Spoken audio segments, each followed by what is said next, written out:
Hi everyone, this is JD and it's glad to talk to you all today as the CEO of Site for Wight and Wight Sense. This year is a truly special one for Site for Wight as we're celebrating 160 years of the charity running, and that is an absolutely incredible achievement. I think all the things that have been happening over the past 160 years are really exciting. I think it's amazing to see and be a part of such a strong legacy. But not to forget as well, this is also a special moment because we're celebrating 50 years of Talking News, which again is a fantastic achievement, and it's so nice to speak with you all and feed into you all about the amazing things that we have going on and have been going on recently. So one thing is we had our annual open day last week, which was so much fun, absolutely amazing. We welcomed the High Sheriff into the building as well, and it was a really nice opportunity recognising the amazing work that has been done here with my predecessor Lisa, the previous CEO. Such amazing heartfelt words as she's moving into retirement now. It's been lovely to hear such positive things and be a part of that handover process as well. We have a few projects already starting up. We have a tandem bike fundraiser planned for in a few weeks, months' time, and it's really nice to see that healthy lifestyles events kind of being a part of them and getting people, our communities involved in these kind of events. I think it's nice and adventurous. But thank you all for listening and thank you for being a part of our journey. So here's to the next chapter and look forward to speaking to you all soon. Here is this week's charity news, the 8th of August 2025. There will be no planned groups or activities until September. All have now broken for the summer break. We wish you all an enjoyable August and hope to see you all again in September.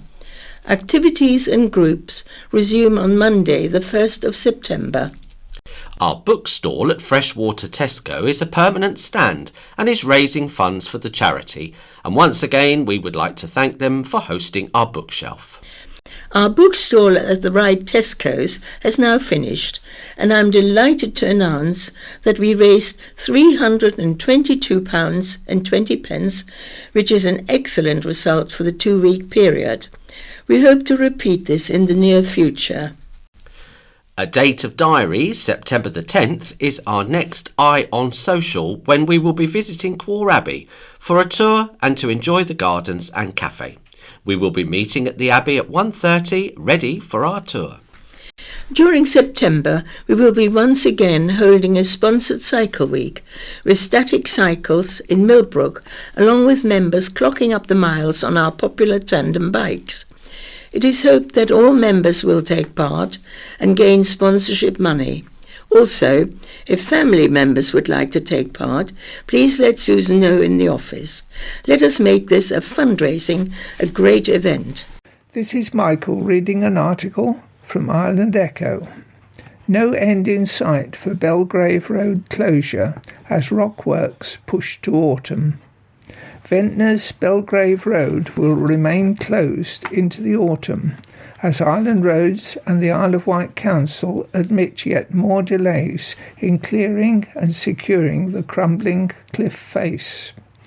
The road has been closed since March following a major landslip that sent tons of debris crashing down from the adjacent rock face, damaging the highway and structures beneath.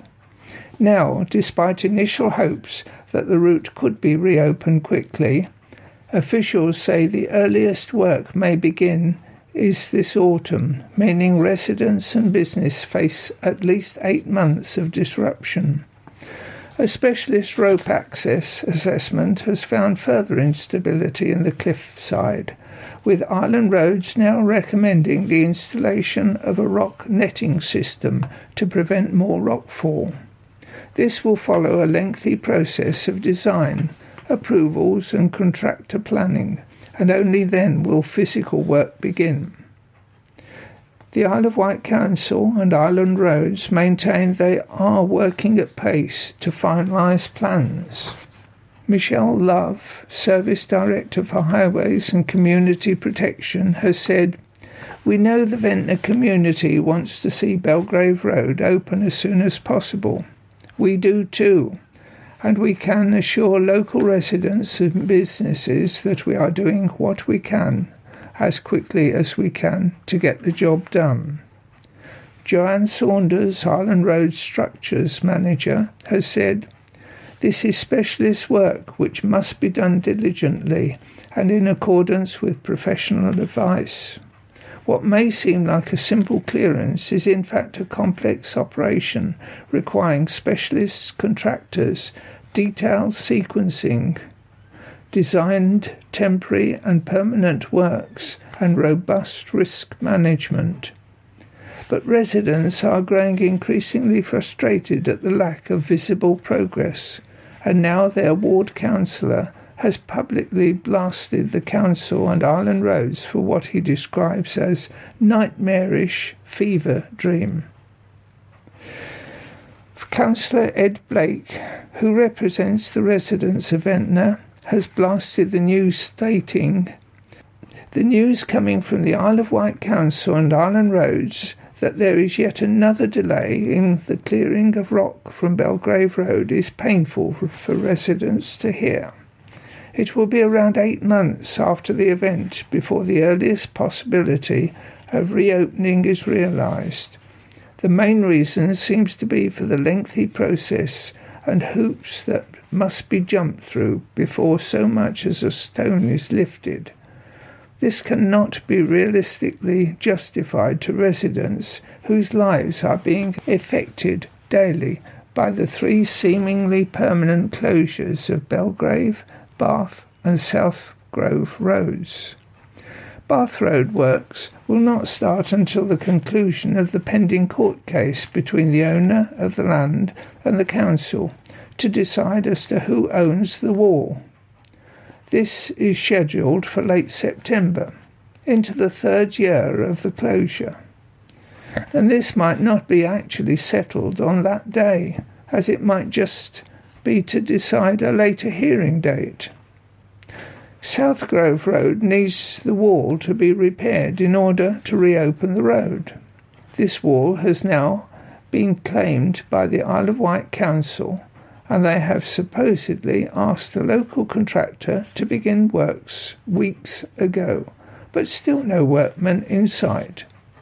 The ongoing delays are madness, and for last week the news came out that the Isle of Wight Council and Island Roads are to receive award nominations for taking almost a year to reopen Leeson Road.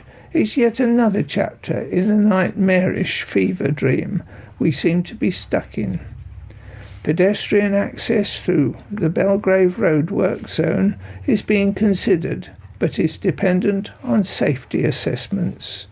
No firm timeline has been given for the road's reopening. This is Patrina reading an article from Isle of Wight Radio. New physio clinic opens in Wootton. A new physiotherapy clinic has opened in Wootton. Husband and wife team Maria and Tom Brown have officially launched Haven Physiotherapy, bringing expert musculoskeletal care to the community. The new private clinic, located on Bramman Road in Wootton, is led by chartered physiotherapist Maria Brown and offers a range of services including soft tissue and joint mobilisation, taping, post-operative care and personalised rehabilitation programmes. Maria brings over 10 years of experience from both the NHS and private healthcare sectors. Maria has been working on the island as a first contact physiotherapist alongside GPs and allied health professionals. Having held clinical leadership roles at Nuffield Health and Halsell Care Group, opening her own clinic was the natural next step. Our goal is to create a welcoming and professional environment where patients feel truly listened to, said Maria. We're excited to help people get back to achieving their goals and feeling stronger. Passionate about making physiotherapy accessible, Maria is also available for corporate wellbeing events in addition to one-to-one care. Initially, Haven Physiotherapy will be open on Mondays, Wednesdays and Fridays, with plans to extend to full-time hours and weekend appointments in the near future. There is availability for remote consultations and home visits by pre-arrangements through phone or email. The clinic is conveniently located near the Wootton Bridge Community Centre with access to a large public car park for patients. Co-founder Tom Brown said, "Our family lives in Haven Street, hence the name. Wootton was the perfect location. It has become a health hub on the island. In addition to Wootton's existing healthcare services, there is now a physiotherapy clinic on the High Street.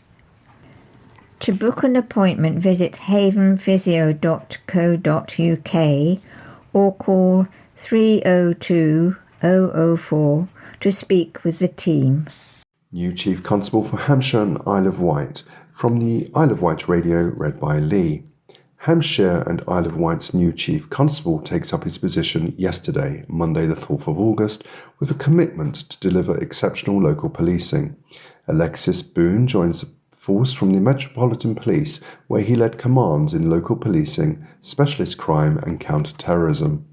Prior to joining Hampshire and the Isle of Wight, Alexis was responsible for local policing across London and brings his extensive experience in delivering for communities into his new role. Chief Constable Boone said, "I began my career in a county force and I'm delighted to be returning to my roots as Chief Constable here in Hampshire and the Isle of Wight. I joined policing because I firmly believe in public service. I know the exceptional officers, staff and volunteers across Hampshire and the Isle of Wight share my commitment to be there for our communities, especially when they need us most. I want to focus on listening to and working with our communities to fight the crime that really matters to them and keeping people safe. Engaging with purpose will help us prevent crime and bring more criminals to justice." During the police and crime panel meeting that led to confirmation of Chief Constable Boone's appointment, he talked about the need for strong relationships with partners to deliver effective problem solving, his passion for fighting crime in communities and reducing violence against women and girls.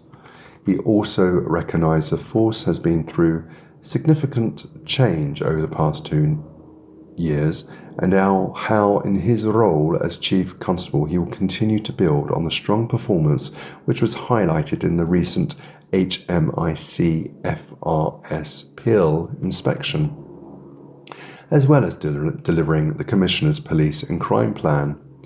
Police Crime Commissioner Donna Jones said, "I'm delighted Alexis has begun his new role as Chief Constable. The constabulary has gone from strength to strength in recent years. That progression has been highlighted in the recent PIL report by His Majesty's Inspectorate of Constabulary and Fire and Rescue Services, or HMICFRS, and I've tasked Alexis with continuing those improvements. We are a large force, but we are still under capacity for the amount of officers we have for our communities. Recruitment is a major priority, and I've urged Alexis to ensure the officers and I have already funded are on our streets as quickly as possible." The new Chief Constable is joining us at one of our busiest times of the year. His wealth of experience running police operations for the Metropolitan Police will be a huge advantage to us. We are both clear that our aim going forward is to drive up charge rates, protect communities and get more bobbies on the beat. Together, we want to make Hampshire and the Isle of Wight the safest places to live, work and visit. This is Michael reading from Isle of Wight Radio. Whiteling's exorbitant dynamic pricing criticised by parish council. Across Solent ferry operators, exorbitant dynamic pricing has been criticised for hurting residents and impacting local businesses.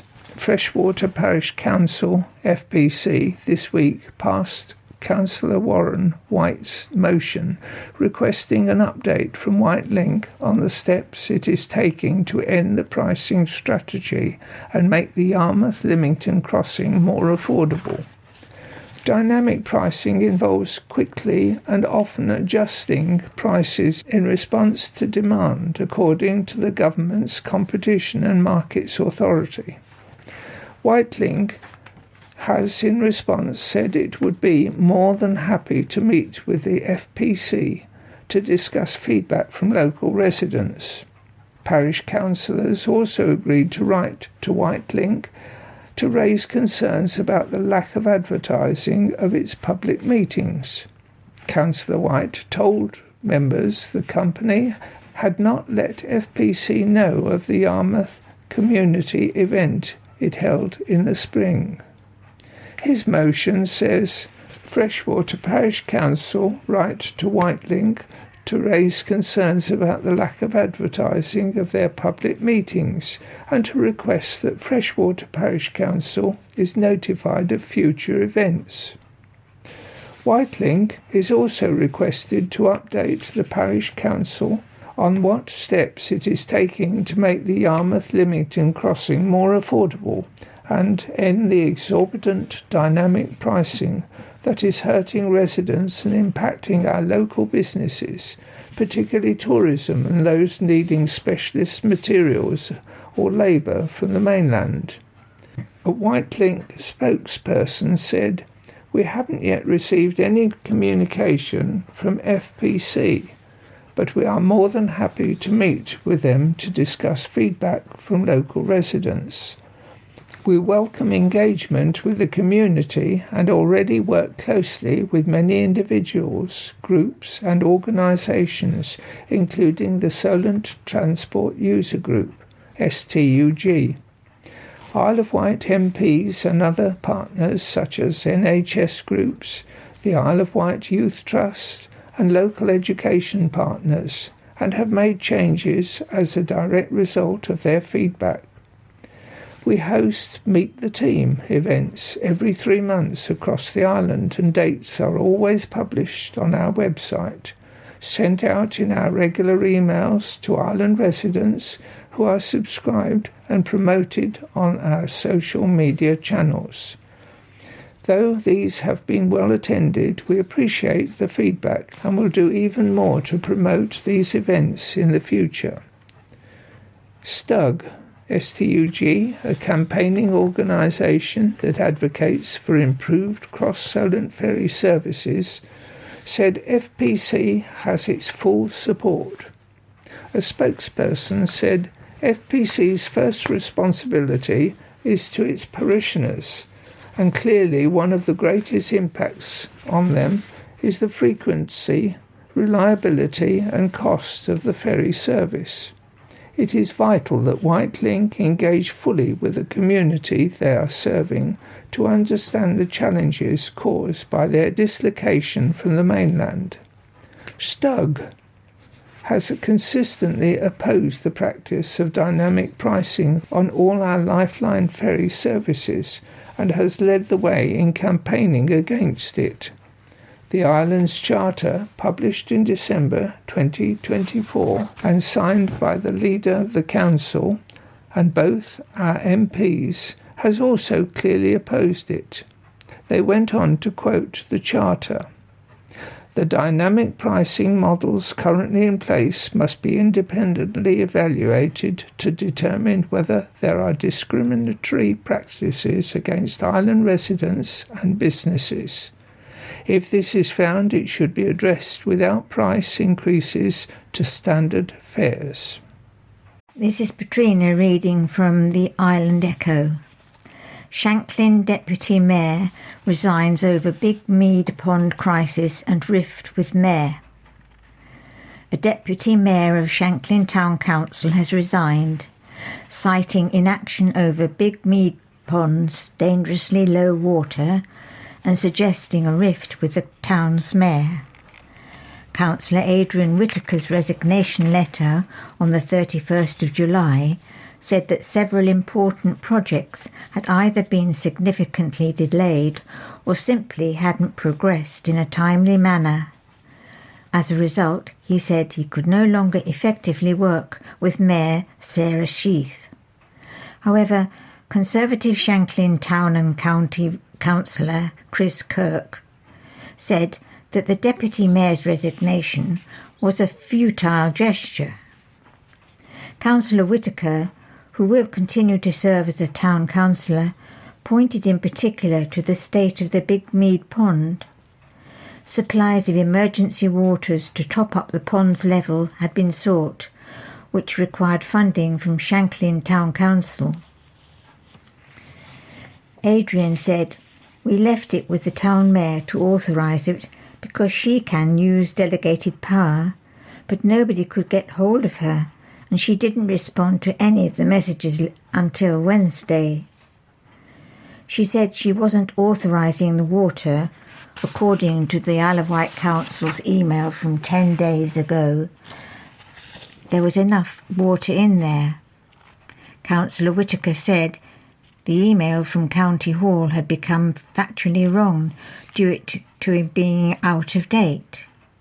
He pressed for STC to use its town improvement fund, comprising tens of thousands of pounds, citing Big Mead's significance for the town's tourism offer. But at last Thursday's STC meeting, Mayor Sheath confirmed she would not authorise the water. Having measured water levels prior to the meeting, he said the pond was like bubbling pea soup. Other grievances Councillor Whittaker raised included the closing of public toilets, delays in installing benches by Big Mead and town centre planters, which he said looked hideous. He also admitted the rift between himself and Mayor Sheath, both Conservative Party members, has probably caused tension within the local Shanklin Conservative group.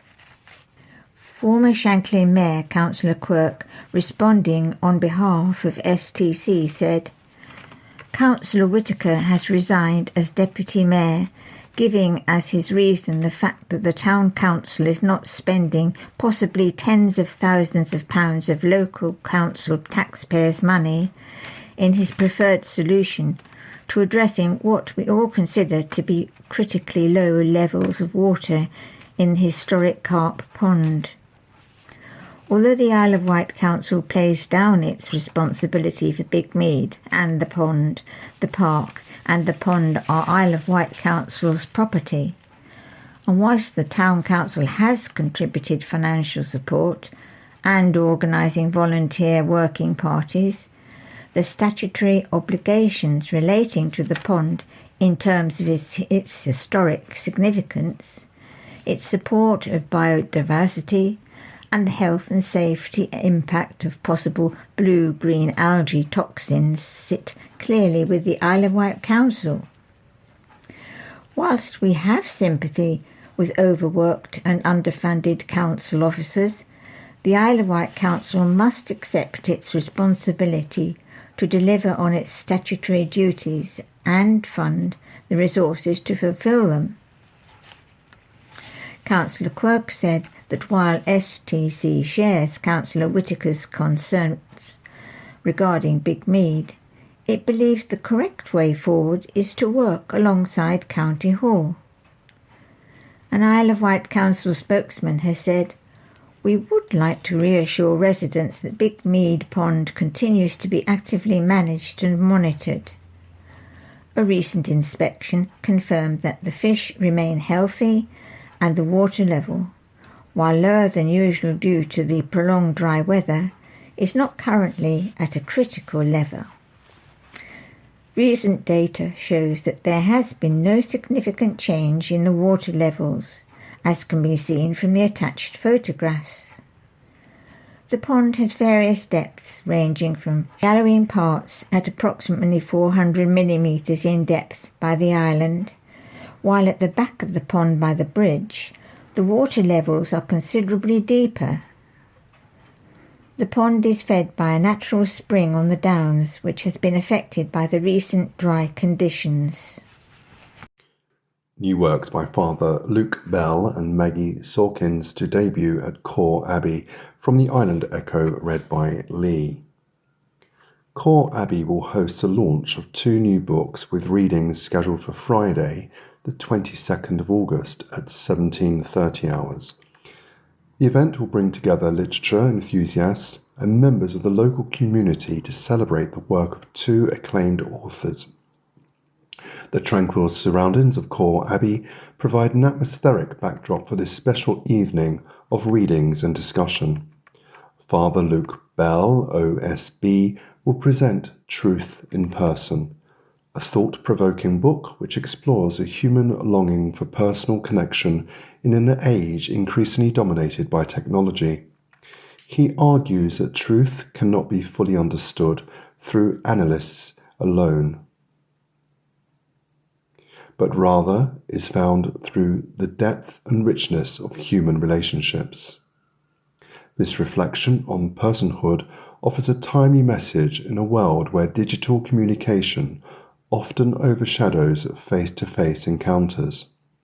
Poet Maggie Sawkins will showcase Flyweight, a collection brimming with themes of female boxing, sibling rivalry, and the struggles of being human. Her poetry, described as powerful and dynamic, captures the raw energy of physical and emotional extremes, weaving together experiences that resonate with readers on many levels. The readings will take place in the Abbey Courtyard or in the Courtyard Gallery if wet, offering a welcoming space for attendees to listen, reflect, and engage with the authors. Copies of the books will be available, with an opportunity to meet the writers following the readings. Visitors are also invited to attend Vespers in the Abbey Church at 1700 hours. This is the second part of the Talking News, read today by me, Morris. And Ursula. We start off with a headline that reads, Drains were overwhelmed. Blocked drains were not the cause of last week's flash floods, Island Rose has said, insisting drainage systems were simply overwhelmed. It comes after some businesses and residents raised concerns over blockages and the frequency of drain cleaning. Cowes and East Cowes bore the brunt of heavy downpours last Thursday, July the 31st, while residents in Binstead managed to prevent property flooding as previously reported.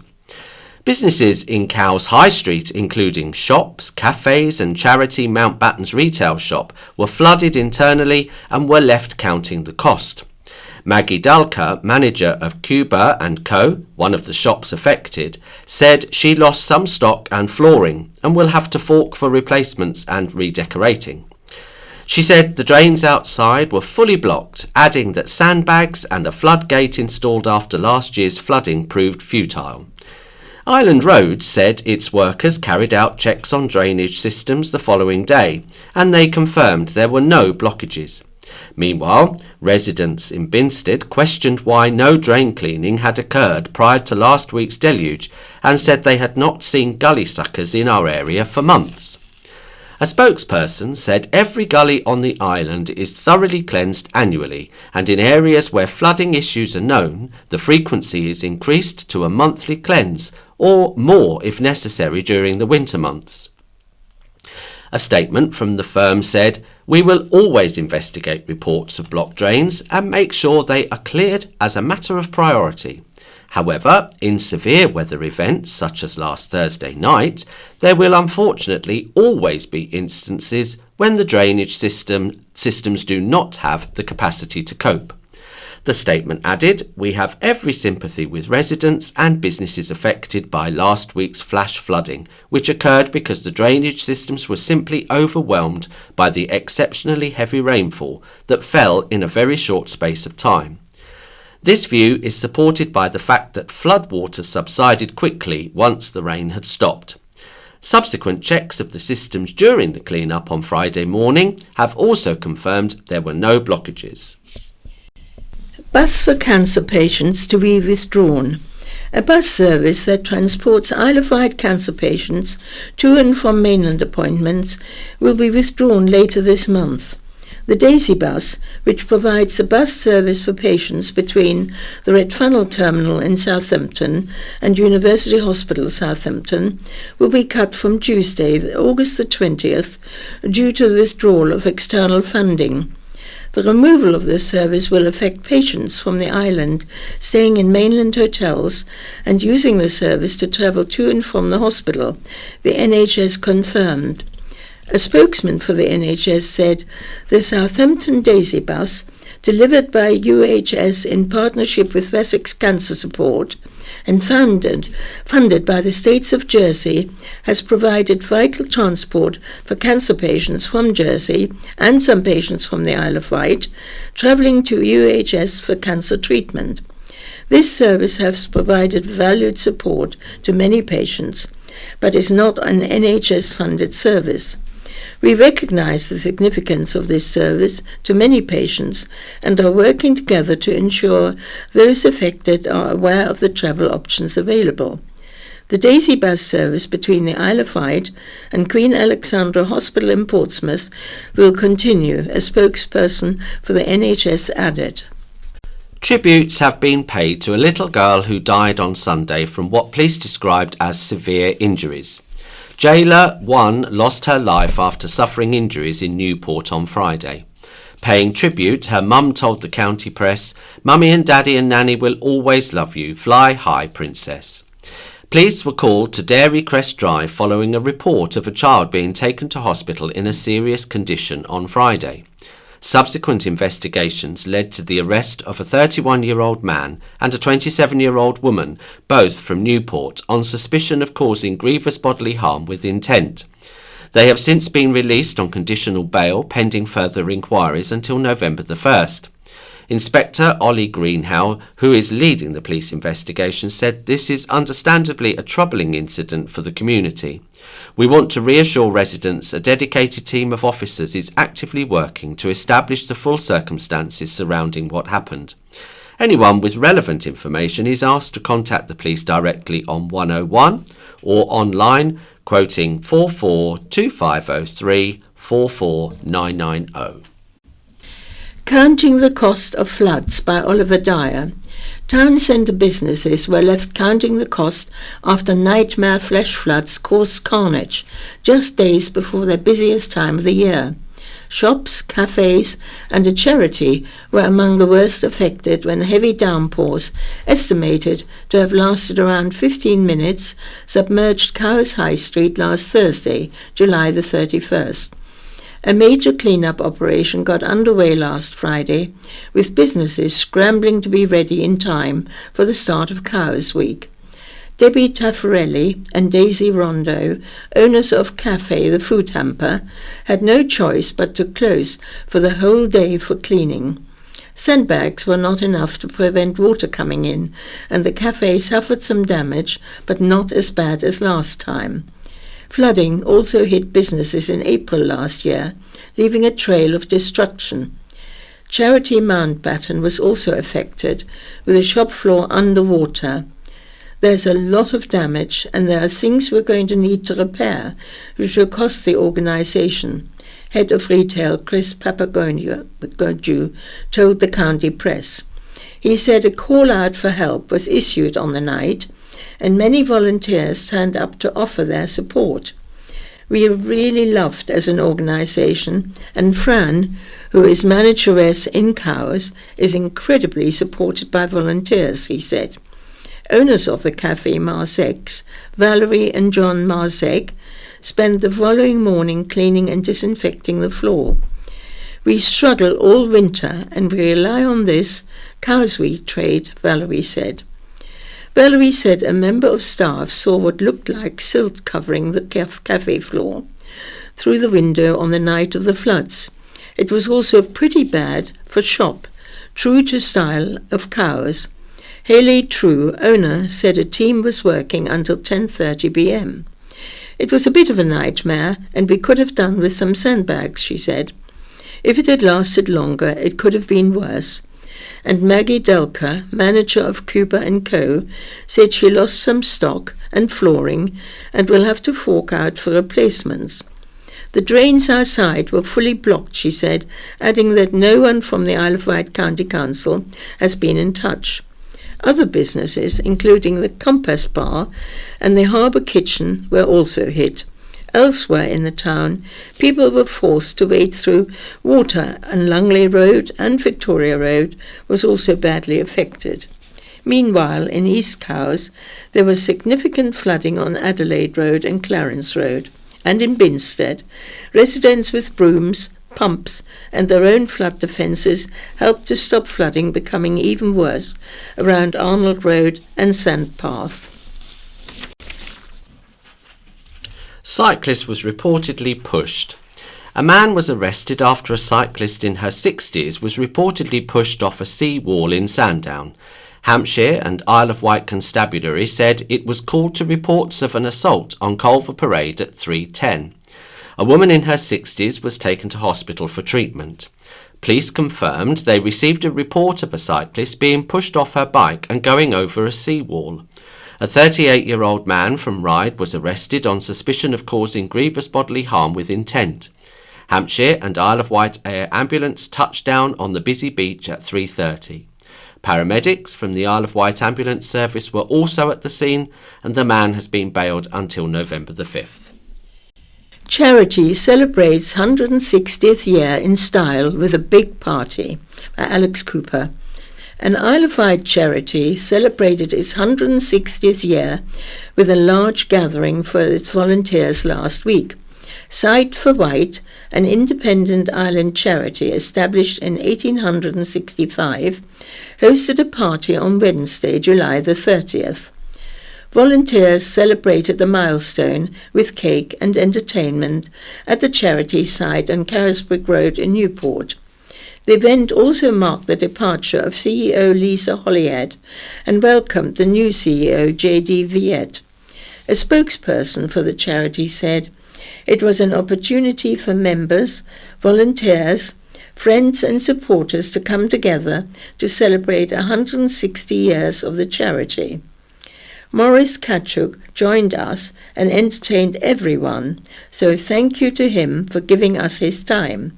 Our members enjoyed dancing with you. A big thank you to everyone who attended and everyone who contributed towards Lisa's leaving present. It was very much appreciated by the charity and by Lisa herself. The charity will break for activities over August, but has set up its short story writing competition, with one of the winning stories published in the county press, and all of them read by celebrities, including Chesney Hawkes. Sight for Wight will also celebrate 50 years of Talking News in October, with a special event. Sight for Wight also operates the popular Dress for Less shop on Power Street in Newport. Established in 1865, the charity is one of the oldest independent charities on the Isle of Wight. It was set up following the amalgamation of two other charities to provide practical help and emotional support to blind people who live on the Isle of Wight, enabling them to live independently. How hiring beach huts can help preserve Tower. Beach huts are being rented out to raise funds for the upkeep of Apley Tower. Tourists or locals can rent the huts at Apley for a week, and the funds are then used to preserve the newly renovated folly. The Apley Tower project was managed and part funded by Natural Enterprise, with additional cash support from the National Heritage Fund, Ryde Town Council and the Isle of Wight Council. It undertook critical repairs on the tower and aided it getting it open to the public. There has even been a wedding held there since. Natural Enterprise, an island-based charity delivering support for the rural economy and the island's natural environment, has taken a 25-year lease on the tower from the Isle of Wight Council. Graham Biss, Managing Director of Natural Enterprise, explained that the charity owns 4 of the Apley beach huts, and these are available to hire on a weekly basis, and all profits are used to maintain Apley Tower.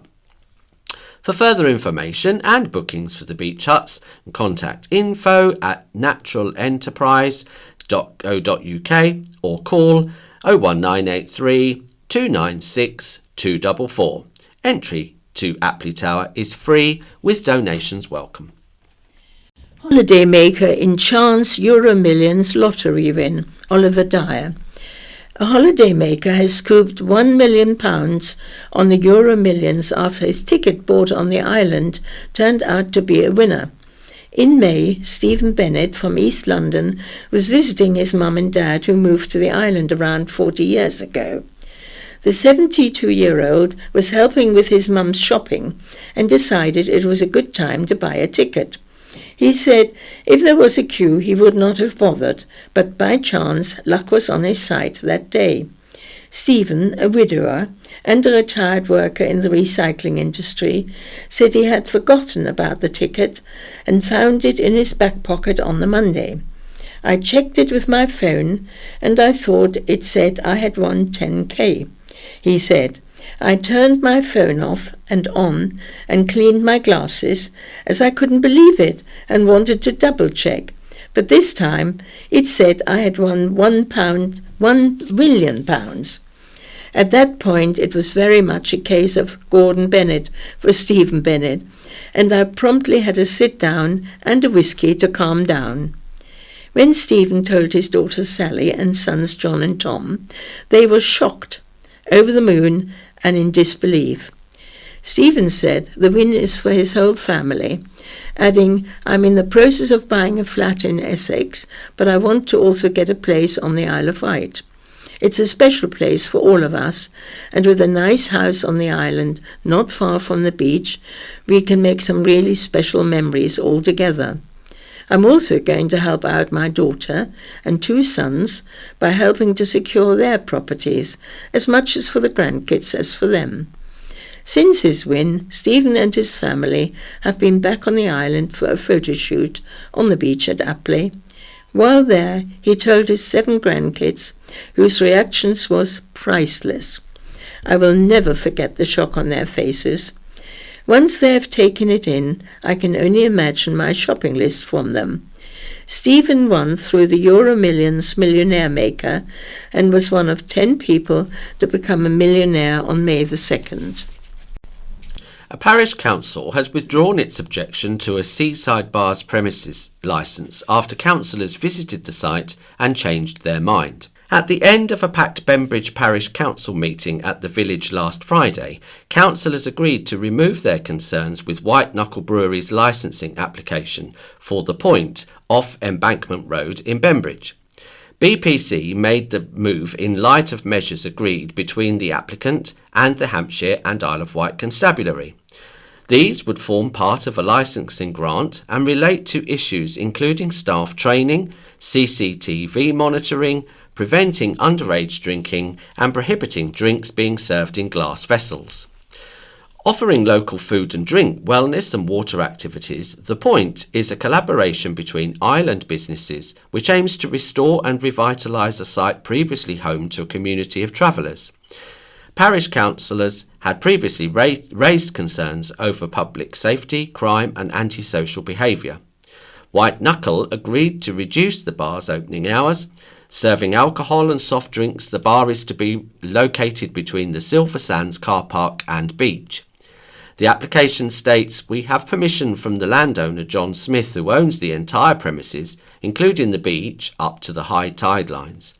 It will consist of a converted container ship style bar serving alcohol and soft drinks. The bar structure will be positioned between the car park and beach and will be complemented by a designated seating area under stretched tents to provide a sheltered and comfortable environment. Councillor Marianne Sullivan said, I don't like to make decisions with no understanding of something, so I duly went to The Point and I've now completely changed my mind. There was such good atmosphere, there was such a friendly feeling, it was open to all ages, particularly young people. Dogs under control, where present, service was exemplary. The whole place was utterly delightful. Councillor Sarah Noyes, I have also visited the site, was really impressed with all of it. People were enjoying themselves. I really can't see any reason to object. Certainly, during the summer, people will go and drink on the beach anyway, and if it's slightly more regulated, all's well. Slapped with harsh fine after falling foul of rule. Oliver Dyer.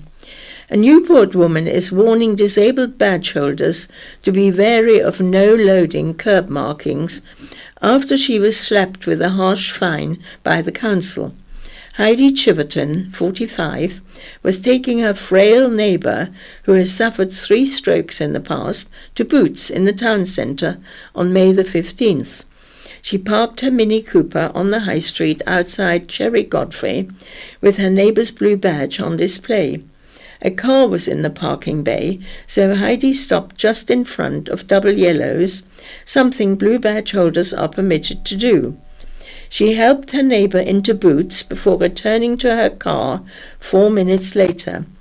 I saw the parking attendant when I came out, and he said, "I'm sorry, it's in the system, you will have to appeal it." It was pointed out that the car was in line with yellow curb markings, which, unbeknownst to Heidi, symbolised no loading at any time. Heidi was issued with a £70 fine, but appealed the decision, explaining she had a lot on her mind at the time. Her brother was in hospital. She was looking out for his daughter, her own son, and her neighbour.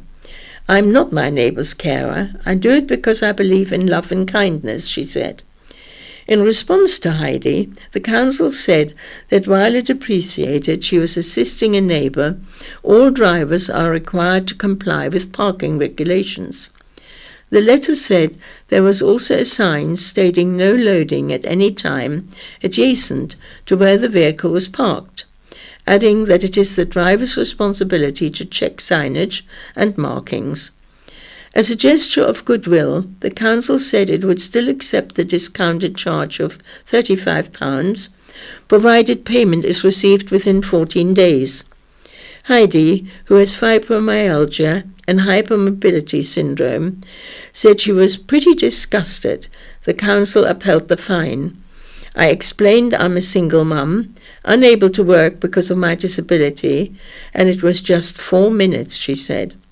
She said there was a lack of compassion, and while £35 may not seem much to most people, to a single mum on benefits, it is like a week's shop. The Isle of Wight Council has been contacted for comment. Water ingress forces store closure. Sainsbury's in Newport closed last Thursday evening due to a ceiling collapse and water coming through.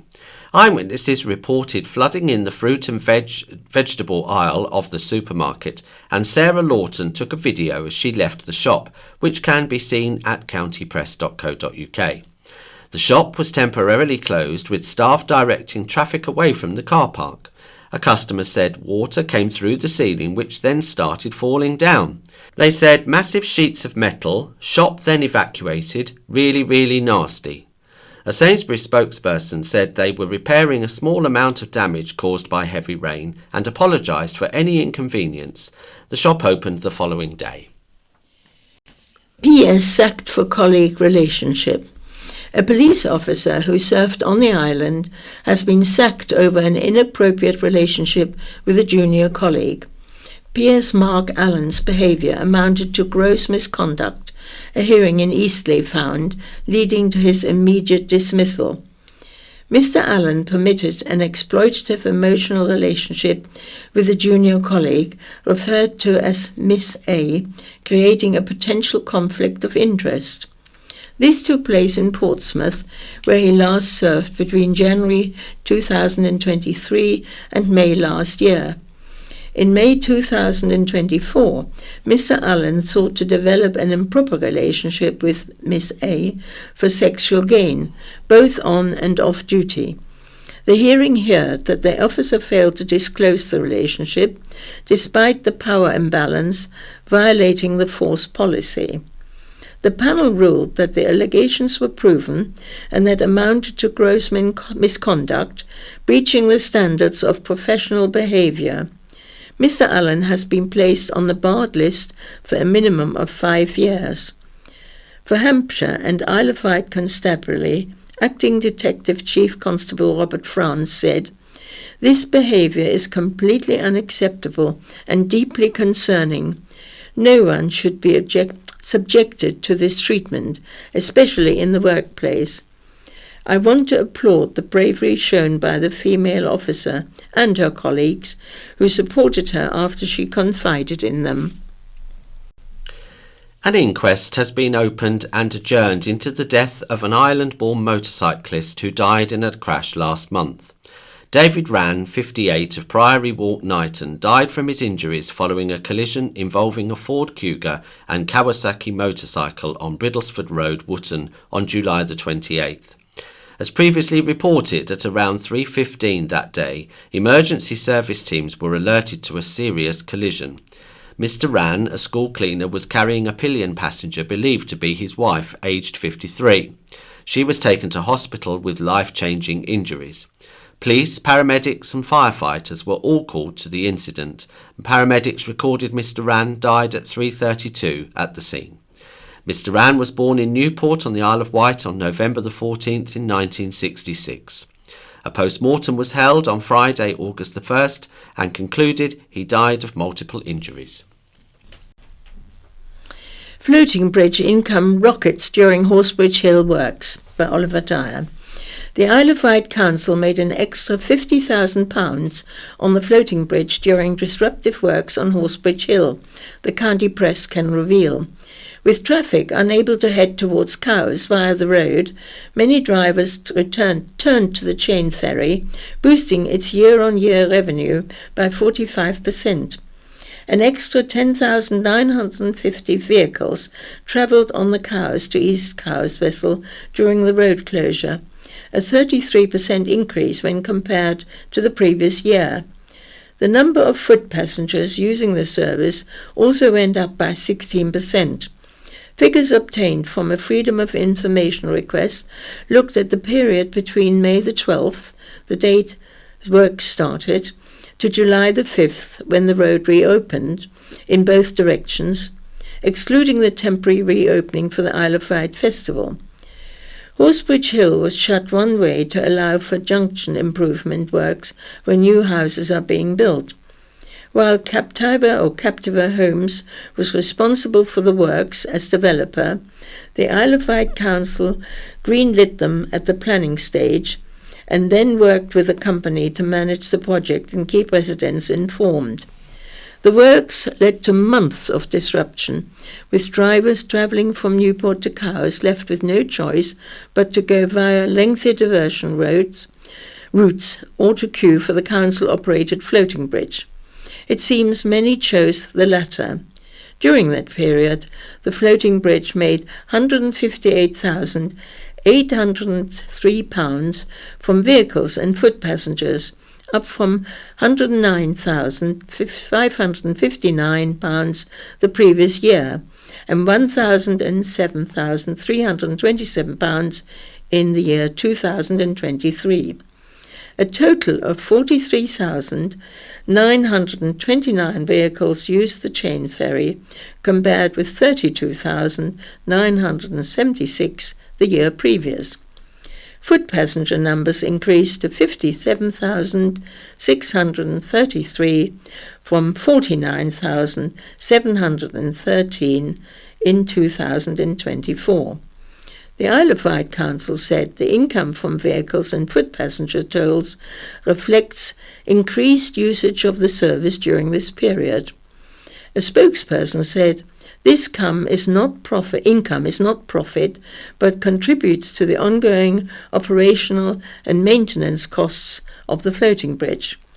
While temporary roadworks in the area may have influenced travel patterns, the floating bridge continued to provide a reliable and convenient crossing for thousands of users. A public consultation on the future of the troubled vessel is currently live. Conservation efforts spark revival of rare flower. A rare plant is making a strong comeback thanks to focused conservation efforts. Hampshire and Isle of Wight Wildlife Trust is celebrating the return of field cow wheat Melampirum aurivens at St Lawrence Field Nature Reserve. The plant, once widespread in southern England, has declined sharply due to habitat loss and changes in farming practices.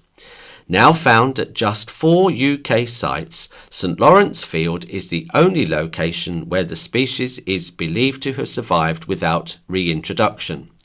Emma Hunt, Senior Reserves Officer for Wildlife Wight and Solent at the Trust, said, "The display of flowers this year was absolutely incredible.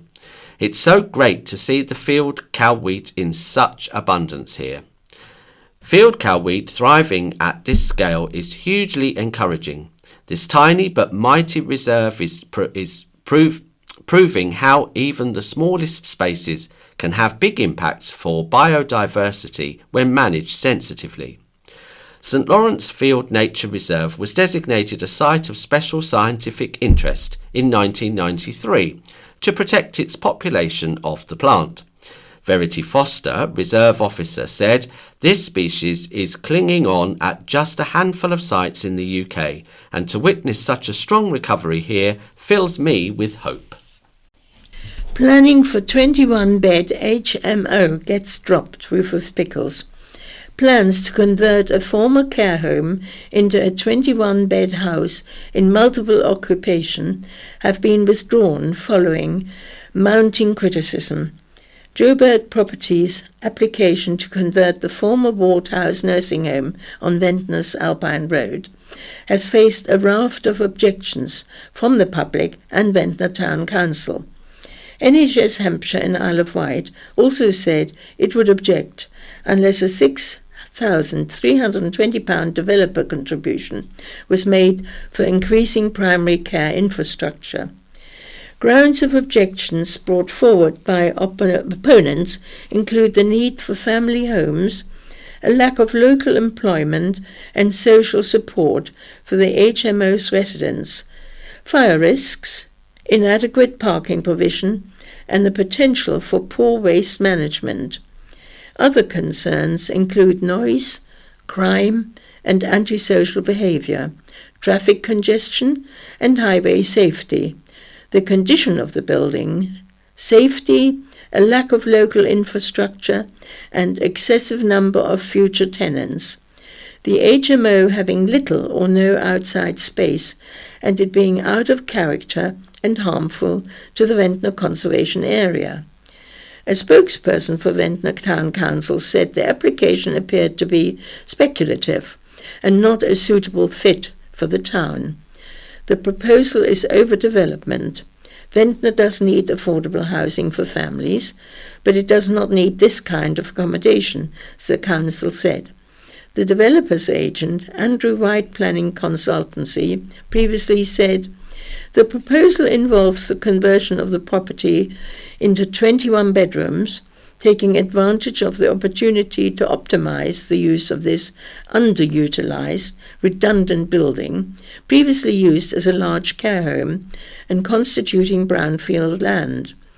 There is an identified need for the proposed low-cost rented accommodation, and on this basis occupancy rates should be relatively secure, ensuring the future maintenance of this building, helping to maintain the vitality of the locality and nearby town centre.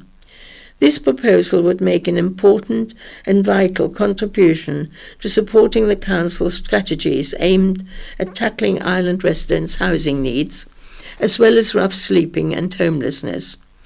The proposal does not involve any fundamental changes to the external appearance of the building waste. Waste and cycle storage facilities can be provided within the site and be controlled by way of a planning application." A vengeful man who harassed his ex-girlfriend to the extent he utterly destroyed her self-esteem, isolated her from her friends and family, and damaged every living, breathing moment of her life, has been banned from almost the entirety of the Isle of Wight. Kirk Hall of Meadowview Road, Sheffield, appeared at the Isle of Wight Crown Court on August the 1st. The 47-year-old admitted harassment on the island between May the 1st and September the 6th of 2023. Prosecutor Ned Sillett said Hall had initially been charged with and denied engaging in controlling and coercive behaviour, but admitted the lesser charge of harassment. He said the offence took place following the end of a relationship. Mr. Sillett said Hall called and messaged his victim repeatedly, posted about her on social media, used her key to enter her property, and left her flowers, cards and photographs. He also purposely sprayed his cologne in her property. The court heard his behaviour had a devastating impact on his victim, who bravely read out statements in court from behind closed curtains. She said Hall made her paranoid, anxious and caused her to have panic attacks and gastrointestinal problems. He attempted to isolate her from friends and family, told her no one would ever love her like he did, and utterly destroyed her self-esteem. The victim, in tears, said she had nightmares about him and he damaged every living, breathing moment of her life. Hall's victim said he told her he was a vengeful man and his vengeance knew no bounds. She described Hall as a dangerous man. She removed herself from all social media, changed her car and moved house so he couldn't find her. Hester Calder, defending, said although it was over a prolonged period, it was somewhat impulsive behaviour with no planning involved. She said Hall was diagnosed with severe depression and anxiety and likely has PTSD, a personality disorder and ADHD. Judge Daniel Sawyer said he had read 13 glowing character references about Hall, including one from his ex-wife, which helped spare Hall from immediate imprisonment. Hall was handed an 8-week jail term suspended for 12 months. He must pay costs of £1,000 and was made subject of a 5-year restraining order banning him from the Isle of Wight save for a narrow route marked on a map. Hall must notify police 48 hours before he travels to the island. BMW smashes through a wall and into a ravine.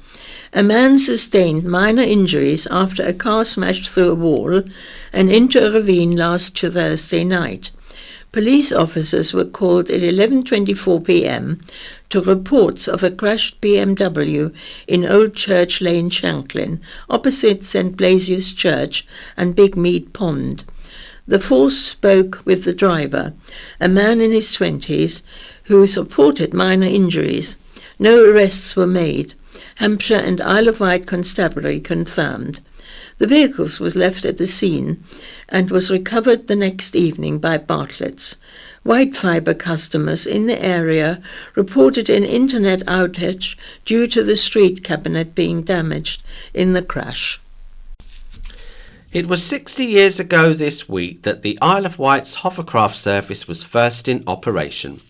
Hover Travel, the amphibious cross-Solent operator, celebrated its birthday on Monday with a reunion of pilots, staff and even one of the first passengers on the unique mode of transport. To mark the occasion, the service put on a special anniversary experience flight, travelling to Fishbourne and back while showcasing the capability of the hovercraft. Alan Leach of the island was one of Hover Travel's first customers and still has his ticket to this day. He went to try the service with his friend after reading about it in the county press. Alan said, "It was basic back then. If I remember, you sat next to the driver and it was very noisy. The whole of Ryde used to complain about the noise." The modern service goes up to 45 knots and carries 78 passengers. But since COVID, as commuter numbers dwindle, the service is diversifying and adapting, including putting on experience flights for enthusiasts and those wishing to experience the full manoeuvrability of the hovercraft.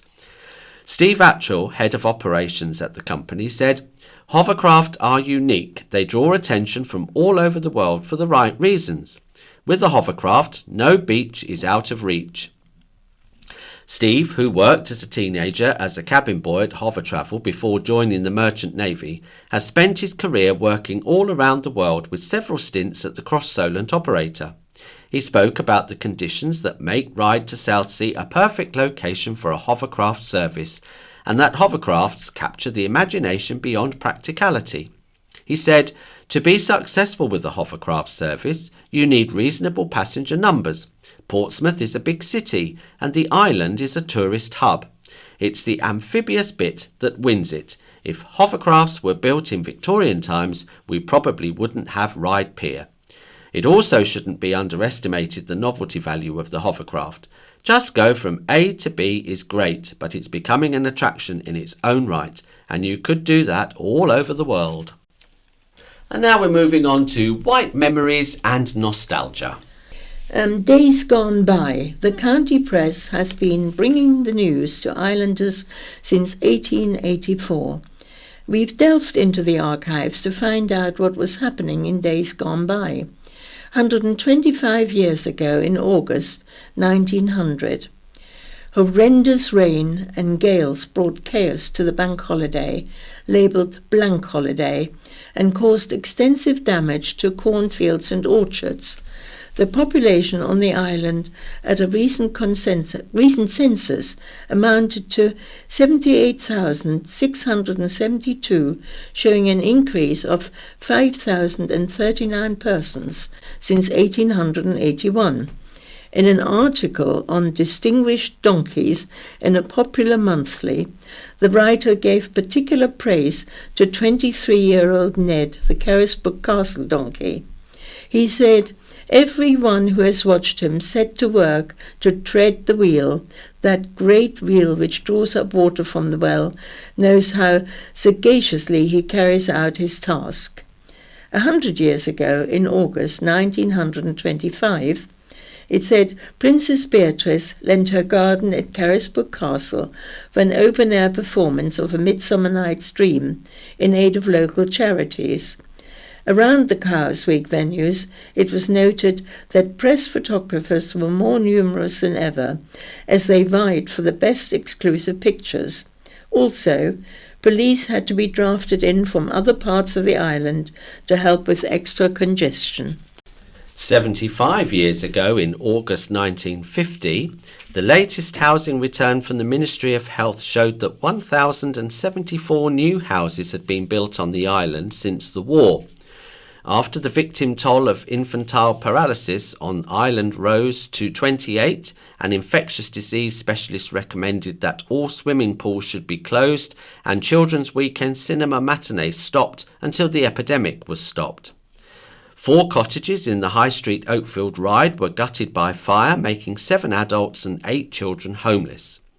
50 years ago, in August 1975, Cowes Week witnessed the biggest ever international entry to the Admiral's Cup race, with over 60 yachts battling out daily.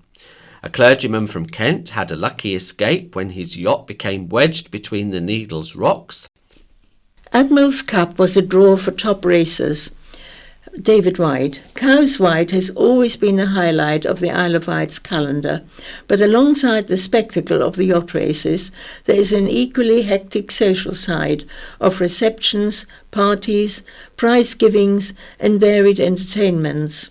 Undoubtedly, the past heyday of these would have been during the early periods of the Admiral's Cup. This event would attract people from across the globe, and various countries would compete for the prestigious Winners' Cup. Before it returned in 2025, the last time the event took place was in 2003. Back then, with a change in the British economy and spiralling costs that affected both the organisers, the Royal Ocean Racing Club, and the participants, the event came to an unfortunate end. The event was always tagged on to Cowes Week, giving the regatta an enhanced visual spectacle, as well as much increased social side, attracting a varied selection of visitors from across the globe. The social side attracted various personalities from the music profession, millionaires, politicians, and royalty. One of the Admiral's Cup participants was entrepreneur Peter de Savary, perhaps famous for his ownership of both the Land's End complex in Cornwall and John O'Groats in Scotland, just 2 of his many global interests.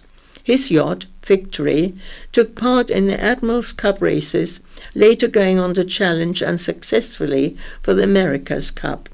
Another visitor of the period was the DJ and television presenter Noel Edmonds, always happy to be photographed with the locals. Sir Max Aitken, then the owner of the Daily Express newspaper, was another keen yachtsman, often to be seen socialising within the Cowes activities. He had his yacht, Crusade, built by Suitors, and yachts Roundabout and Drumbeat, built by Claire Lallo, both local Cowes yacht builders. Another visitor to Cowes during that period was Duran Duran frontman Simon Le Bon with his yacht Drum. It was during that period I had been commissioned as a photographer to try to get an exclusive for one of the daily papers, which they informed me might prove impossible to obtain. Le Bon was at the Royal Yacht Squadron and I was at the time the squadron's official photographer, therefore had access to the building and a chance to talk to Le Bon. He agreed not only to have his photo taken, but to also include his brother and mum, which turned out to be an exclusive, selling internationally. Many other high-profile people, including continental royalty, enjoyed that halcyon period. Prince Philip and King Constantine of Greece would drop in unannounced at many of the cocktail parties. The now King Harold of Norway would often be seen in the boatyards and also attending many local events. The past Prime Minister Ted Heath attended events as he took part in the racing with his yacht Morning Cloud, his navigator being a well-loved local vintner man Anthony Churchill. A well-known amusing press story at the time went as follows. While Heath was racing, another boat in the race owned by the well-known television personality of the day Clement Freud drew level to Heath's. Heath shouted, "Freud, you're taking my wind," to which the well-known wit of Freud came into play and the reply, "Don't worry, Ted, you have enough of your own." Now we move on to my view. Making waves with transformational charity, Richard Quigley, MP for the Isle of Wight West. Much like schools, Parliament is now well into summer recess, and although I've planned to take some time off to be with my very understanding family, work doesn't stop for MPs over recess just because we aren't in Westminster. In the last 3 weeks, I've held 2 in-person surgeries which have seen constituents come in to discuss issues and problems they're facing. If you're a constituent and wanting to raise an issue, please don't hesitate to email Richard Quigley, mp.parliament.uk, or give the office a ring on 01983 244 980. The constituency office is staffed throughout the year and my team are happy to help. But recess also allows me time to get out in the community more. Already this summer, my diary has been packed with appointments, meetings and events. They range from seeing island-based business PC consultants being honoured with a King's Award, visiting Lionheart School. The team are doing an amazing job. Meeting residents at Abbeyfield in Yarmouth and getting to see the brilliant HAF programme, Holiday Activity and Food, in action. This week has been especially busy with Cowes Week, but I want to tell you how I started the week with a visit to the WAVE project. The WAVE project is a small charity, but one which deserves a big shout out. They don't have a big budget or even the loudest marketing, but they're incredibly passionate about the work they do with young people. With growing demand on mental health services and pressures on the NHS, it's projects like this one that are providing support to our young people. See it as C therapy for kids struggling with their emotional well-being and mental health. During the 6 weeks program, kids are encouraged to develop new skills, building trust and communications. Skills that will not just help now, but support them for the rest of their lives. It gives them the opportunity to be free from life's pressures. Some of the participants I had the pleasure of chatting to had struggled to leave the house, but because the team at the WAVE project see every child for who they are, they managed to pull on a wetsuit and take part. The transformation is incredible, with many staying on to volunteer. Anxiety in young people is a huge issue and one we can't ignore. One of the surfers said, "I used to be scared to make friends, as I didn't know how. Being here has helped me get over that, and I've made good friends at school too." You can help just by raising their profile, making a donation, or even offering support as a business.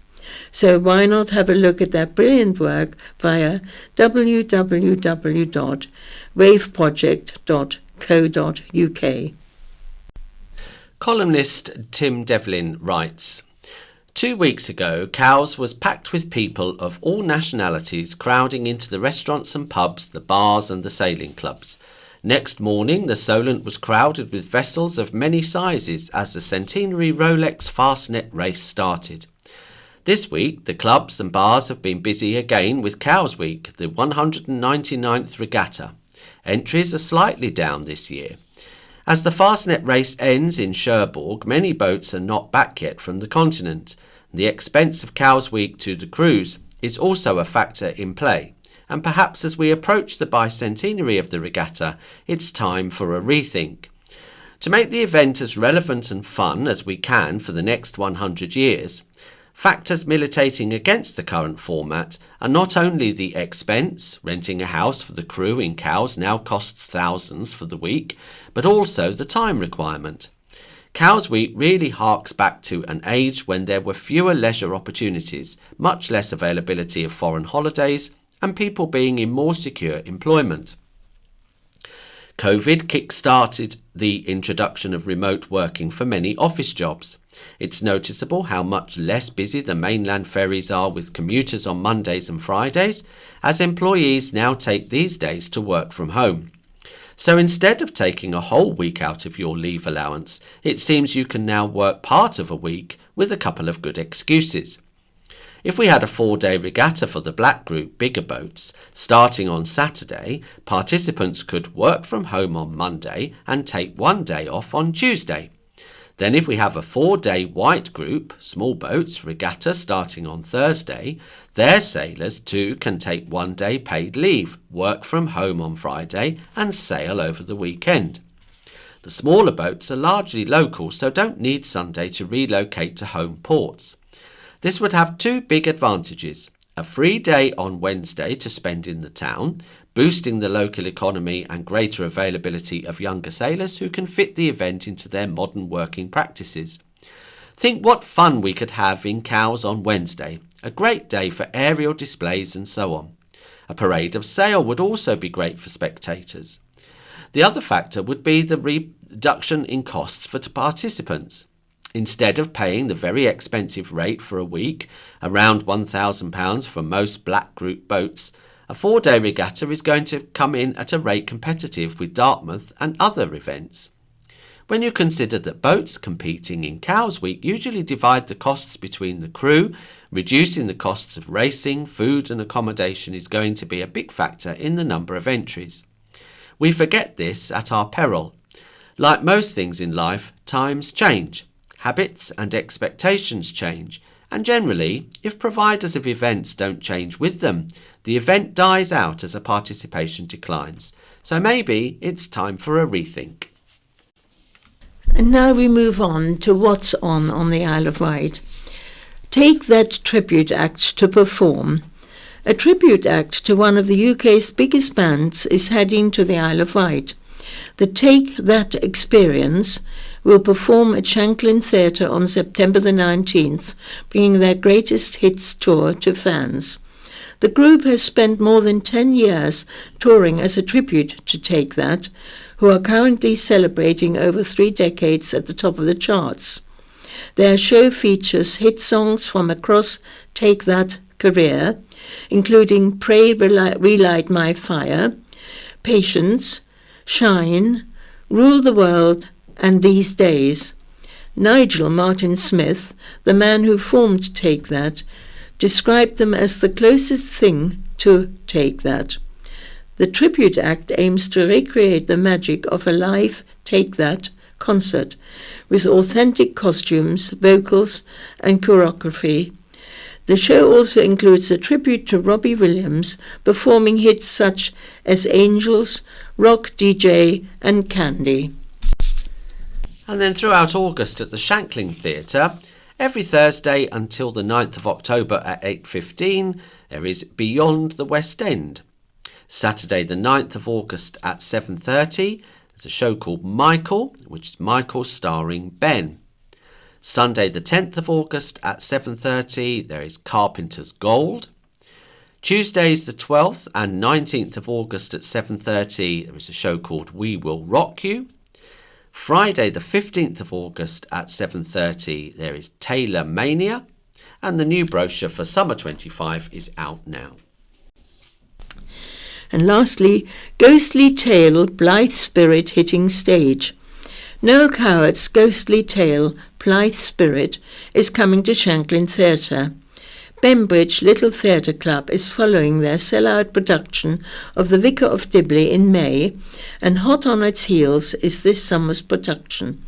The theatre group is putting on a 1930s-style radio drama of the Noel Coward play, with rehearsals currently in full swing. Director Hannah Emily Nixon said, "After our great success of performing The Ghost Train as a radio play, we were approached by Shanklin Theatre to stage one here. In true 1930s style, the audience will be treated to a full sound stage where the actors create all the noises and a sterling cast telling the ghostly story." Having entertained for 45 years, Bembridge Little Theatre Club has seen everything from comedy, drama and farce. They're also planning a third show in the autumn, Stepping Out. Blithe Spirit opens at Shanklin Theatre on Friday, August the 29th, and runs until Sunday, August the 31st. Tickets are available through the theatre box office. Bringing the West End to the Isle of Wight, Lee Mead will headline one of next week's Wight Proms events. Lee, who has starred in productions including Wicked and We Will Rock You and found fame as Joseph, will take to the stage at Northwood House on Saturday, August the 16th. Chatting to the county press in the run-up to his performance, Lee told us how excited he is to perform an outdoor show. "I don't get to do many summer festivals," he said. "The ones I've done in the past are normally guest slots, which are lovely, and to have my full show is wonderful." Although he doesn't do many outdoor shows, Lee noted how much he loved a performance at Kilworth House Theatre in Leicestershire a few years ago. "I brought my show there for one night, and it was such a special evening seeing the sunset. It made for a beautiful setting, so hopefully it will be a similar feeling in Cowes." Lee will be joined by special guest Kelly Matheson, who featured in the West End in Phantom of the Opera. Supporting the two stars will be the island's own theatre train, who give children experience in professional and theatrical environment. "It's where we all start off," Lee said about young theatre groups. "I think the clubs inspire people to have the confidence to go forward if they want to." Lee has starred in countless musicals and played roles from comedies to baddies on stages across the country. On just how he remembers all the lines, Lee said, "You just have to get ahead early. And the only time you have a problem is when you don't do the homework," he said. "I've done this 20 years and you just need to get on top of things." Next year, he will tour the UK as P.T. Barnum in a stage adaptation of The American Showman's Life. As part of the performance, Lee will walk on a tightrope 8 feet off the ground, which requires months of training. In Cowes, audiences will hear songs from Joseph and the Amazing Technicolor Dreamcoat, the musical which Lee is perhaps most famous for after winning the BBC series Any Dream Will Do. Lee reckons he has sung the classic song Any Dream Will Do more than 2,000 times. And now we move on to letters. And there's one Build a Bridge Across Medina letter from John Baldry Ventnor. Why replace the floating bridge with another floating bridge? Why not just build a bridge? There must be thousands of similar situations to this problem where a bridge has been built. Tower Bridge is the most obvious example. It has been there for 130 years and, to the best of my knowledge, does not have a history of breaking down every 5 minutes. Another big advantage of this solution is that it would take the responsibility off the local authority and place it firmly with the highway authorities. Philip O'Toole of Ventnor writes, "Not award-worthy. News that Island Roads and the Isle of Wight Council have nominated themselves for an award for their work on Leeson Road is frankly hard to take seriously. Ventnor residents spent nearly a year cut off from reliable access while businesses endured loss after loss. A temporary fix was eventually made, just enough to reopen the road, but far from a permanent solution. Yet now we're being asked to applaud. Meanwhile, Bath Road, Southgrove Road, Belgrave Road and Undercliff Drive remain closed for some years with either no start date, conflicting updates or convenient silence. Even when residents pay out of pocket for engineering reports, progress stalls in red tape, ownership disputes and excuses. Leeson Road's future remains uncertain. The boreholes are questionable and the chance to secure adjoining land for reinforcement was lost, sold off as the homes were declared safe. And with no viable contingency plan, Ventnor risks being cut off entirely. This is not award-worthy infrastructure. It's neglect disguised as effort. If the council and Island Roads want recognition, let it come from the restoring trust and connectivity, not from filling out a nomination form while roads remain barricaded and businesses suffer." Concerning and little known, Marianne Rumans, Bembridge. Congratulations to Donna Jones, our chosen Conservative candidate for the new mayoral position here on the island. Personally, I do not agree with the idea of becoming involved with the large county of Hampshire, especially as we are tiny by comparison in the amount of monies we would be allocated. I do recall reading last year that Hampshire County Council was suffering from severe financial difficulties. What is most concerning is that very few of us know so little about this new venture, and upon inquiring, little was known for an honest reply. Running high, writes Dr. Ian Saxon of Brading. Temperatures are high over the doctor's strike. In the immortal words of Max Bygraves, I want to tell you a story. And once upon a time, I was staying at an awful hospital in Devon. I wouldn't say the service there was bad, but if it had been a hotel, I'd never stay there again. I needed to visit the bathroom, but could not get out of bed, so I asked for the appropriate object. I called 4 times before it came, by which time it wasn't only my patience that was running out. Which just goes to prove to these striking doctors that you can demand something, but that does not mean you'll get it. Perhaps Mick Jagger could be made health secretary, so he can tell the striking doctors you can't always get what you want. And that brings us to the end of today's Talking News, and so therefore it's goodbye from me, Morris. And from me, Ursula. The BBC In Touch programme follows, and the scaffolding news follows that. Vectis Radio, FM 104.6, the heart of the island's community.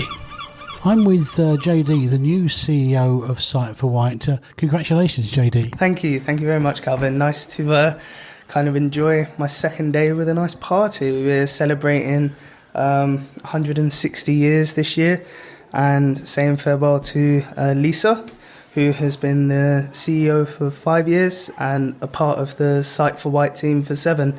And I've got to say, she's leaving behind an amazing legacy. She's been absolutely amazing in this whole period of kind of handing over. And you can just tell how much she's loved and respected by the team. So leaving big shoes, I think, to fill. But yeah, I'm looking forward to the challenge and the adventure that awaits us all. It is a difficult time for charities generally, isn't it, with money being tight everywhere, and you got to keep working at it. Yeah, I mean, third sector funding streams have always been a challenge, and over recent months it has become more difficult. I think next year is going to be quite challenging for a lot of different charities across the island, but I'm very much a big believer in a collaborative approach. So my hope is that through some collaborative working and I think strategic partnerships that we'll be able to kind of ride the storm, so to speak. And you bring this sort of experience to this charity now? Yeah, I hope so. I mean, I'm a very creative individual. Fundraising and events are kind of my passion, so I'm looking forward to seeing what I can accomplish with the Sight for Wight team. I've seen a few of their fundraising exercises and income generation in that respect, and it's amazing the kind of things they're already doing. So I'm here to kind of, I think, contribute what I can to what's already in place and doing really, really well. And it's not just about raising money. There's a whole activity, a social activity scene that the society runs, isn't there?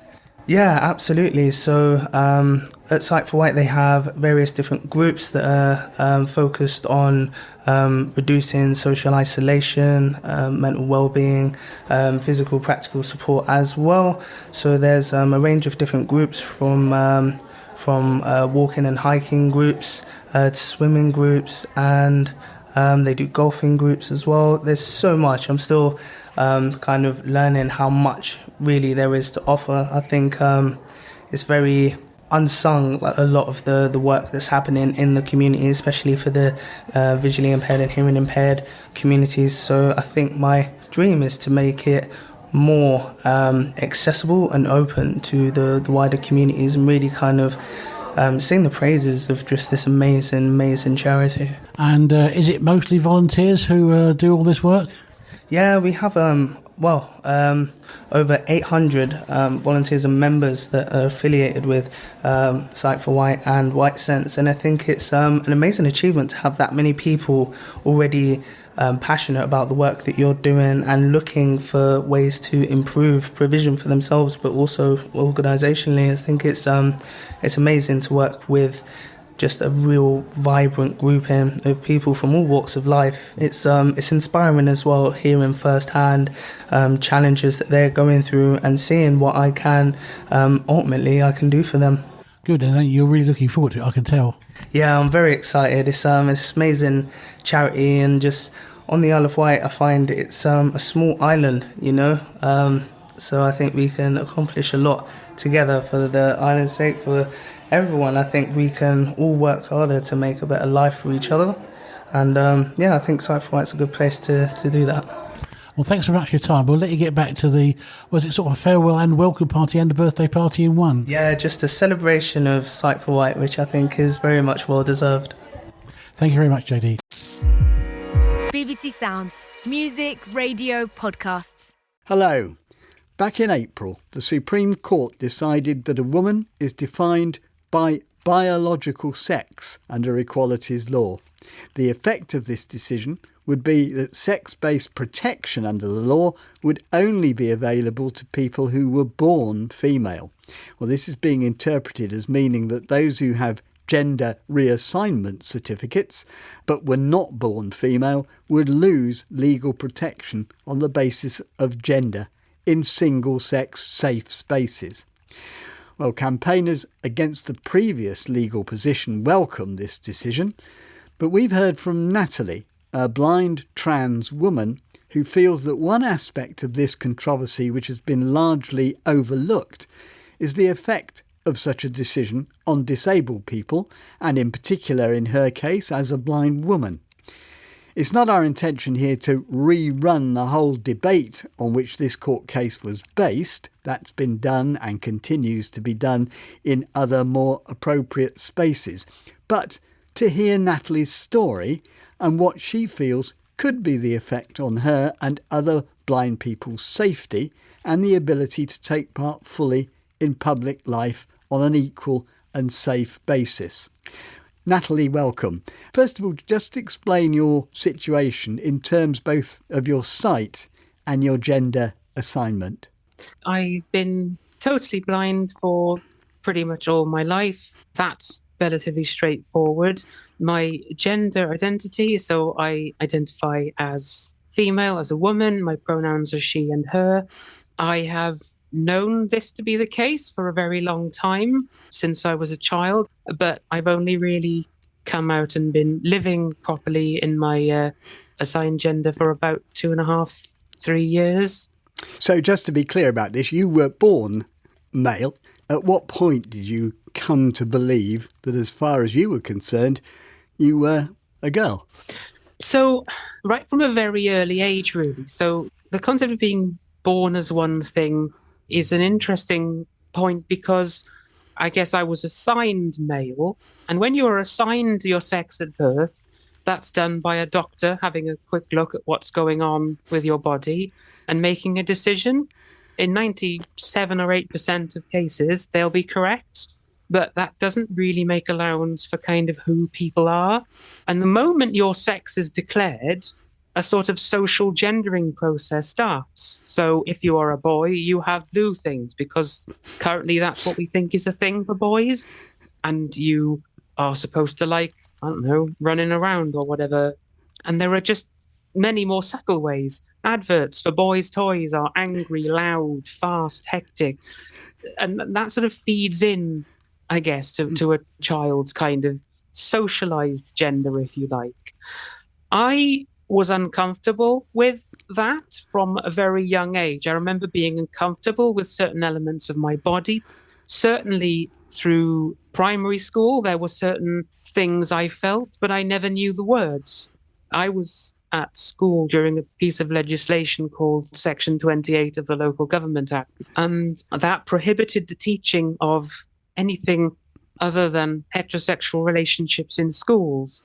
And although that didn't affect me per se, its secondary effect was that gender identities, which weren't as well understood, weren't really discussed. And it was only when I was about 11 or 12, I remember saying explicitly, I wish I was a girl. That's the first time I vocalized it sort of to other people. And how did those around you react to this? Badly, in a word. My family were quite vocally dismissive. I guess the sadness was that nobody asked any questions. It was just a weird thing. I was just being strange. I had just said a comical, ridiculous thing, as if I'd said, when I grow up, please can I be the moon or something, you know? Like, there was no understanding, no empathy. And that was quite a traumatic experience, that immediate, visceral shooting down of this thing that had already taken me 7, 8 years to express.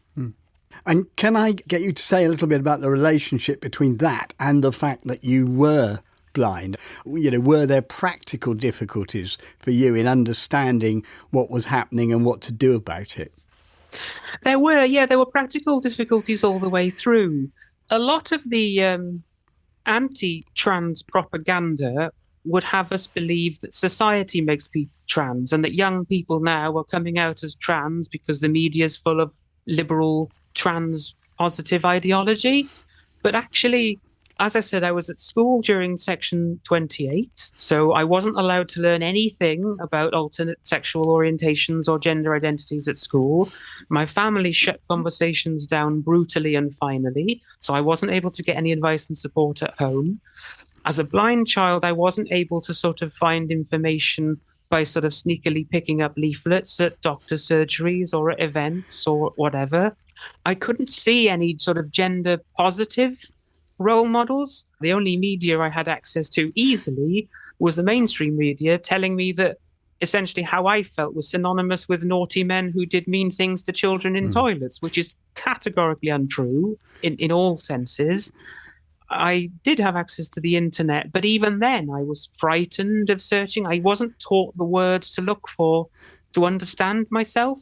So you're saying the information was out there, but a lot of it was visual, and therefore you couldn't get at it, really? Exactly, yes. It was it was a journey I couldn't make on my own. There are a number of memoirs of trans people who are similar ages to me, and they talk about this. They talk about all this media out there, and I resent them heartily for having access to it.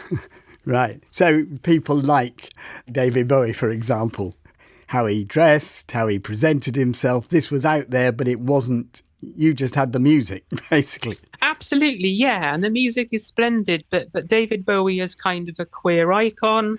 Brett Anderson from the band Suede, Brian Malco, I think his name is, from the band Placebo, who express themselves, all the goths and the new romantics from the 80s, were cultural influences really that would have helped me to just feel comfortable. And it wouldn't have changed my mind, because what I really want to reiterate to anybody questioning is the simple fact that even without all this stuff, even with all lines of inquiry being closed down, I haven't changed my mind in 30 years, 35 years, however long it's been, since I really manifested that. Right.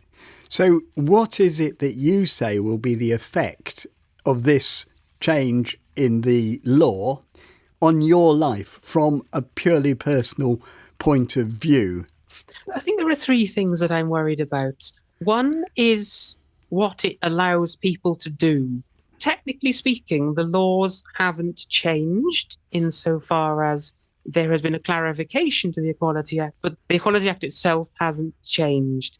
But it's how that was responded to, because the response became this huge avalanche of trans-exclusionary propaganda and policy and guidance, which gave carte blanche for people to hate. And if people feel empowered to hate and to express this negativity, then that just makes you more vulnerable on the street.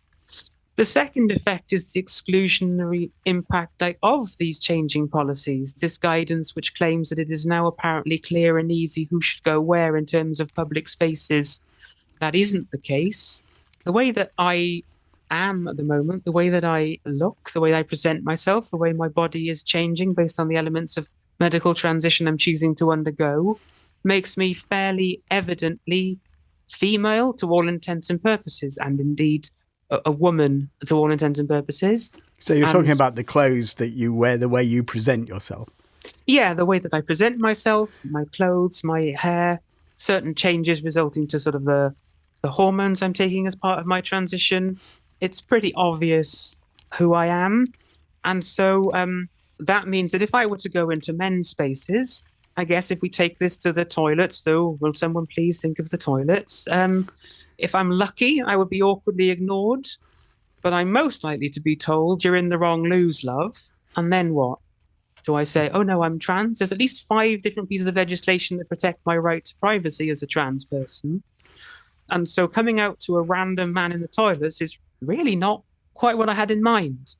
And then, of course, there's the simple threat of violence wherever I go, whether I go into a men's or a women's private space. If I go into a man's space and I'm victimized, kind of because I'm perceived as a woman or as a trans person or as a gay person or as whatever they choose to label me as, then I could be a victim of physical verbal assault, which apparently I'm still protected against. If I go into a woman's space and someone take exception to this, then I am some form of predator because I need to try on a dress or go to the toilet. Like, where do I go? Yes, I can use the accessible loos, but telling me I should go there just as a disabled person means I'm being excluded as a disabled person from society. And that's well beyond the remit of any of these changes. And this brings us to, I think, the point that made you contact us, that you feel as a blind person at greater risk from these things. Can you just spell out why you think that? Well, I mean, as blind people, I think we're already aware of the extra care we have to take. We can't see the risks around us, whether that's being extra careful when we cross roads, especially with, electric cars, as an example. We have to take more care. But when you're walking alone as a woman, you feel more vulnerable because you are, perceived as a woman, which carries its own vulnerability. And when you can't see the risks around you, you either don't know that they're there or you can't as easily escape from that situation. You have to interact with people more. I talk about waiting for taxis. I have to trust that the person who's going to take me, come and collect me and take me to a taxi, I have to trust that they are, in fact, a taxi driver. And it's something you didn't necessarily think about. What if they're not? And maybe I'm overreacting to a certain extent, but actually there are some really quite vitriolic people out there, and it is quite frightening. So I think it's just the extra risk assessment that you have to do and the inability to extricate yourself as easily and independently as a blind person that really does exacerbate, can make a situation much worse. Is this changing your behaviour? Are there things you're not doing now that you would have done before? Yeah, definitely. I'm certainly not going out to certain events. I find myself more anxious when I do go out. I'm having to think about sort of maybe going out for like shorter periods of time so I can come home to go to the loo. There's an element, I guess, of defiance in the trans community, but that only gets you so far. I mean, presumably up until now, you have been using so-called safe spaces for women. Do you have any direct evidence that using specifically male spaces will expose you to risk or offensive behaviour, or for that matter, female safe spaces? I hear more about people being challenged in female spaces, actually. But the problem there, I think, with other disabilities is that it's not often trans women who are challenged in female spaces. It's people whose bodies don't conform to what people decide women should look like.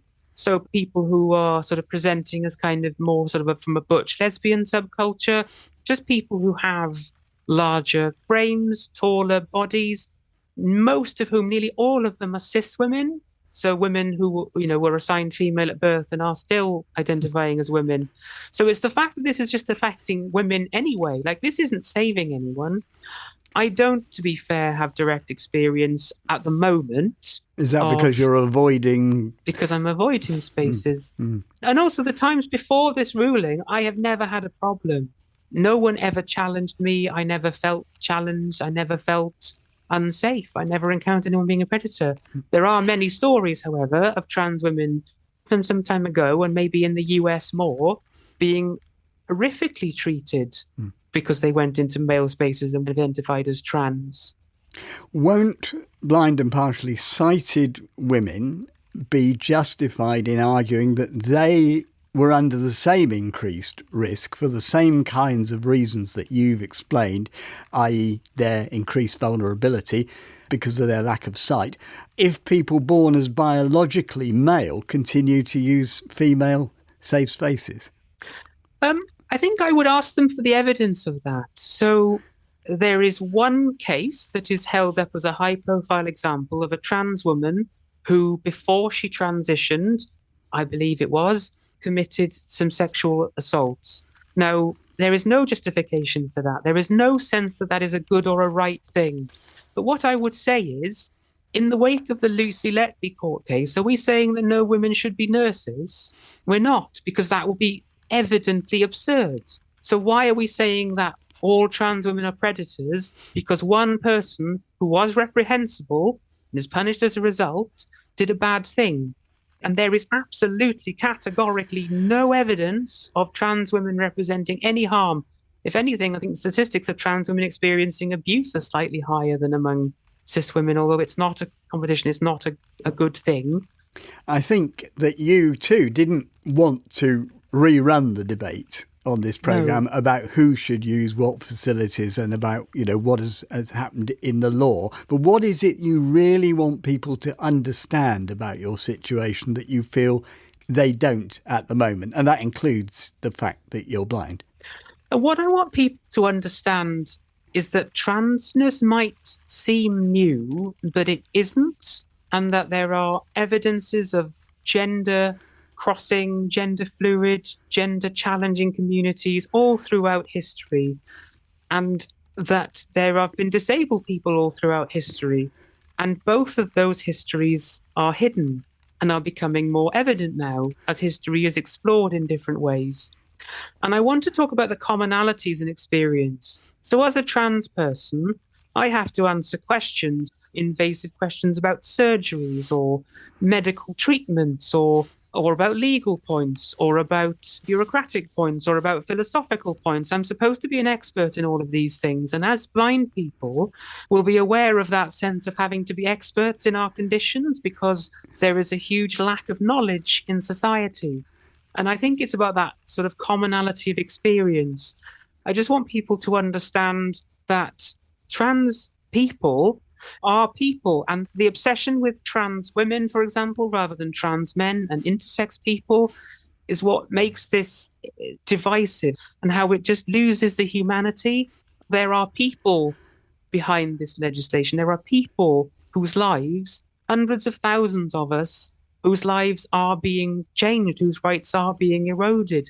And we're good people with good, wholesome jobs and lives and families. Are there ways, one last question really, are there ways in which the law could recognise the vulnerability of disabled women without changing the basis on which only people female from birth could claim protection from the law in gender-based cases?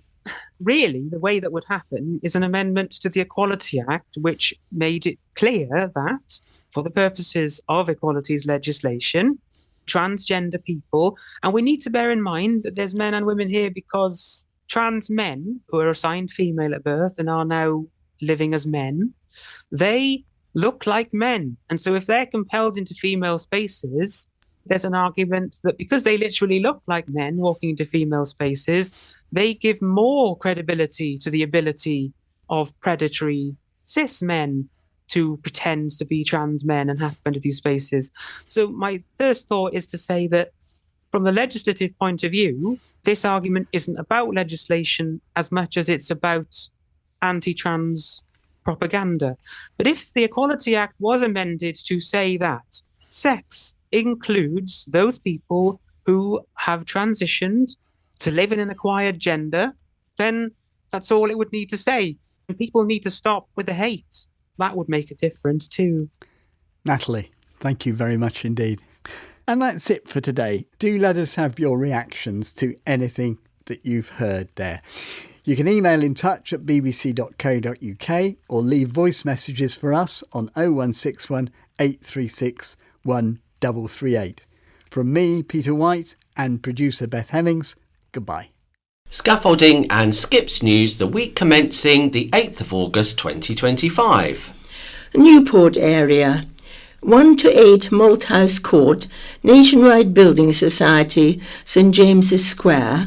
In the Ryde area, Wight's Fish and Chip Shop, 41 to 42 High Street, 25 George Street, 2 and 2A Oakfield High Street, 21 Union Street, St Mary's Catholic Church on 55 High Street, and 57 to 59 High Street, Bembridge.